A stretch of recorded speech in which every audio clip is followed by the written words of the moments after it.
Tired of waiting for someone else to write the perfect software? I don't blame you. Same thing happened to me way back in 2018. And I've been busy ever since designing an application that works just the way I want it to. Now my app is for genealogy, but this here movie is for anybody that wants to get a quick start on their first programming adventure. I'm not a programmer, and you don't have to be either. But now that I've been at it for 5.5 years, I want to show you what I would do if I was going to start out from scratch right now. We'll use the simplest, easiest tools on planet Earth that can help you get the job done right. Python, Tkinter, SQLite, Notepad++. I've been there, I've done it, and I'm going to show you what I do.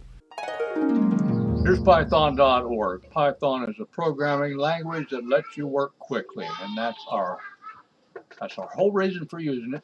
It's easy and it's fast to test things. You make a change, you test it right there, and it's fast. Okay?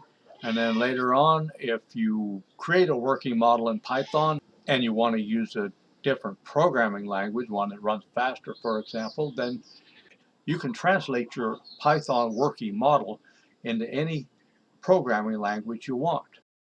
Go to downloads. I assume you're on Windows. That's the latest version. It's going to give me the Windows version because it knows I'm on Windows. I've already got it. Once you have the program, then all you have to do is double click this. This is the one we want. You want to have at least 3.8. If you've got 3.8, you can use it.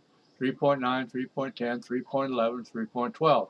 But don't go below 3.8 because you won't be able to install Pillow very easily. Pillow is a library. That's a program that works with Python to increase Python's abilities.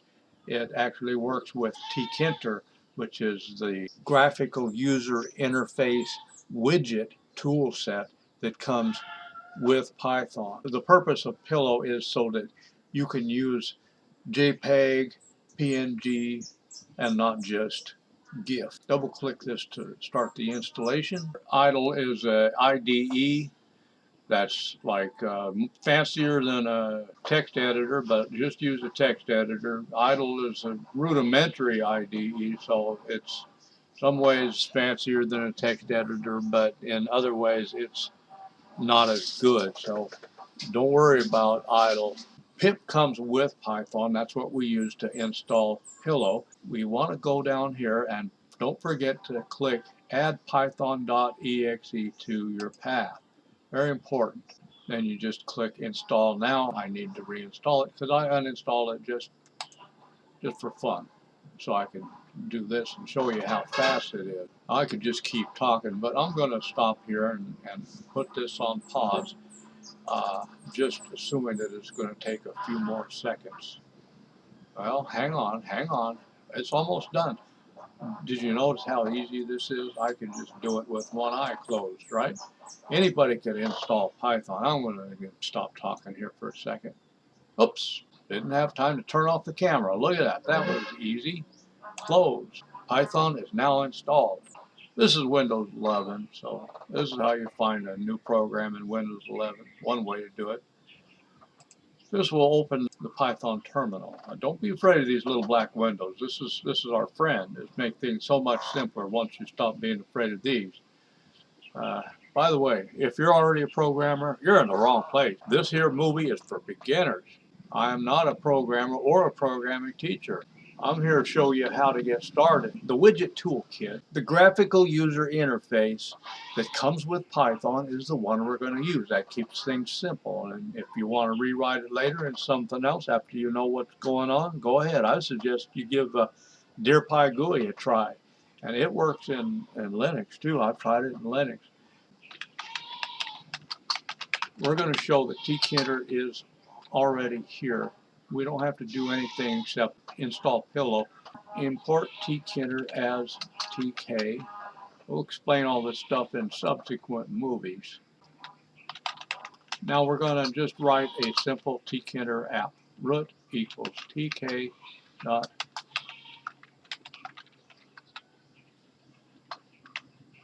There it is. That's Tkinter. That is our graphical user interface with nothing in it. All right, that's all we need to show right now.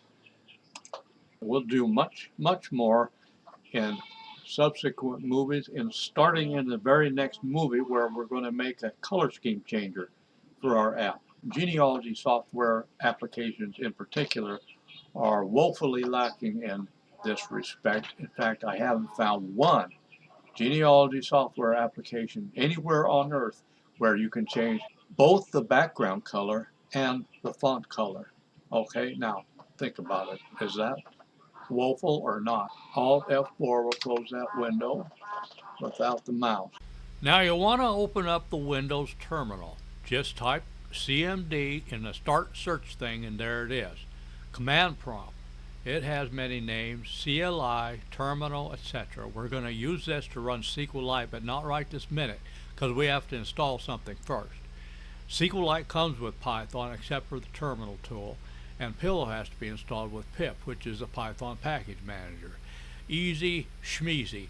Pillow enables Tkinter to use graphics besides just GIF, so we can use PNG and JPEG too. In order to install Pillow, you just need Python 3.8 or better. When Python was installed, pip was installed right along with it. So all you got to do is type pip space install Pillow, enter.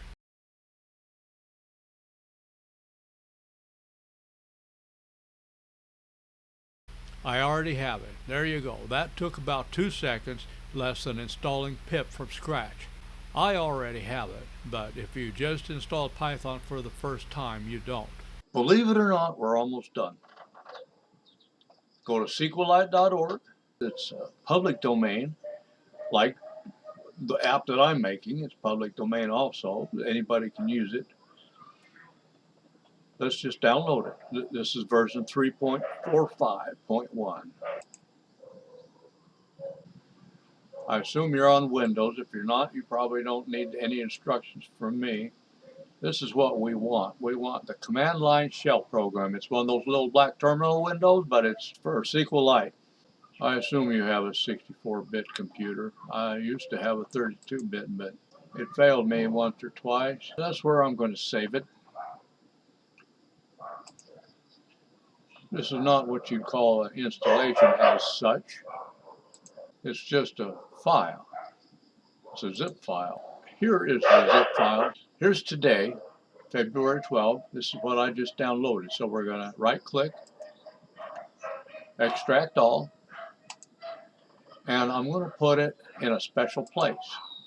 There's a path for SQLite so that the programs can communicate with each other, and that's the best I can explain it right now because not very important if you just do it right. If you don't do it right, you'll have to research it. My path says that SQLite is kept in C, SQLite. So that's what I'm going to say there. Look, date modified. It put 3 files there. This one, and this one. This is a SQLite terminal. Double click it and the little SQLite terminal opens up without Windows exact cooperation, but you run it anyway. I don't think that's going to happen every time, but this isn't how I do it anyway. This will open a transient in-memory database. This is already a database. It created a database for you. It's just for testing purposes. So this isn't exactly how I do it. That is the SQLite tool or terminal or CLI or whatever you want to call it. Let me show you why we put it here. It's called the path. Go in here and we're going to look for environment variables. That ought to do it. We're not going to edit them, but we are going to show them. This is the path. And if you wanted to edit it, you could add SQLite by clicking this.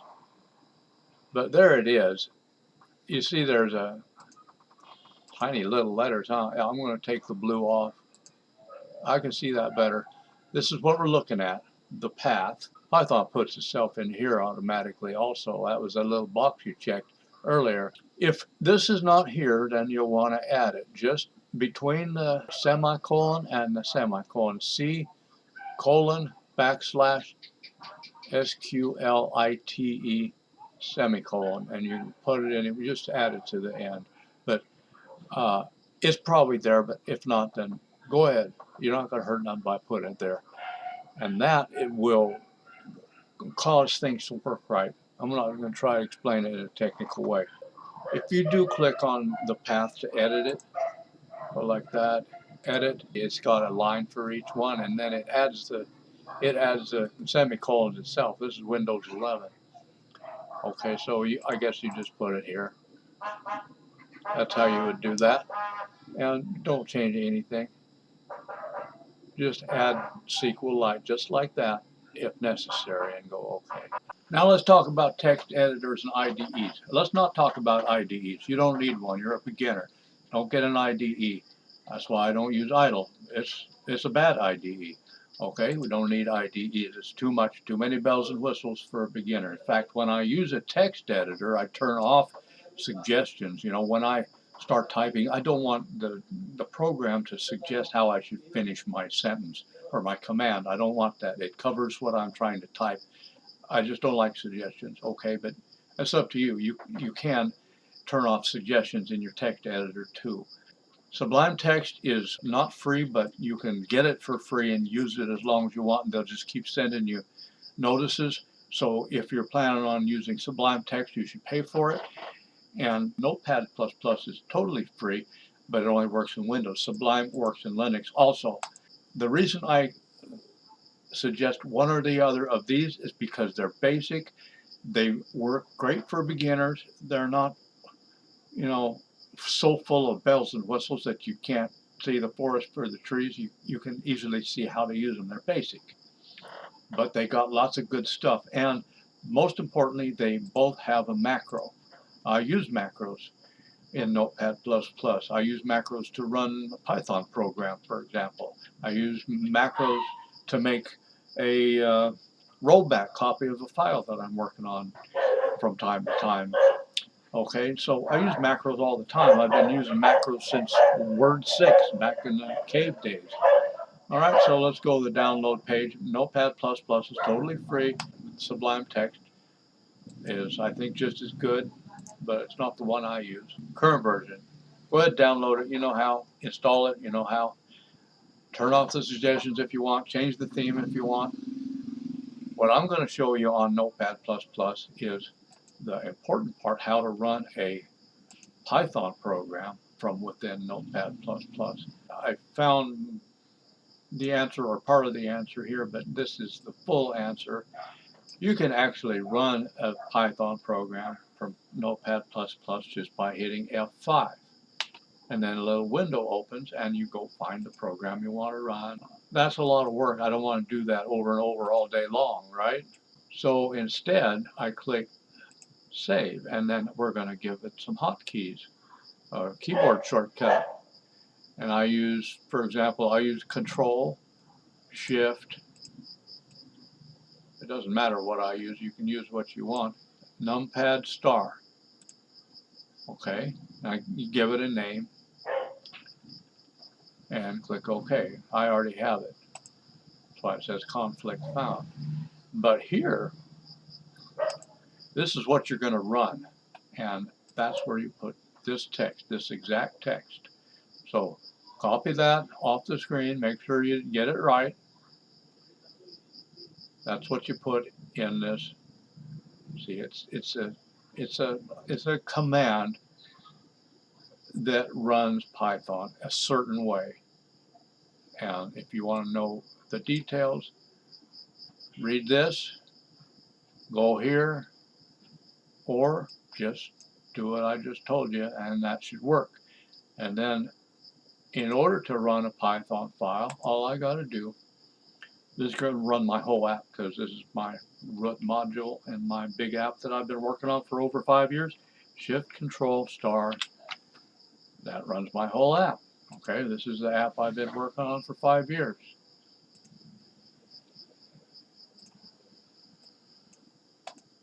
This is a genealogy app. You can use the instructions that I've given you in this movie to make an app of any kind. You'll have a database, you'll have graphics, you'll have widgets. These are the widgets, the Tkinter widgets. So there's a little tiny demonstration of what I've done. Okay, well, believe it or not, we're finished. You have everything you need to make your own app. Awesome app.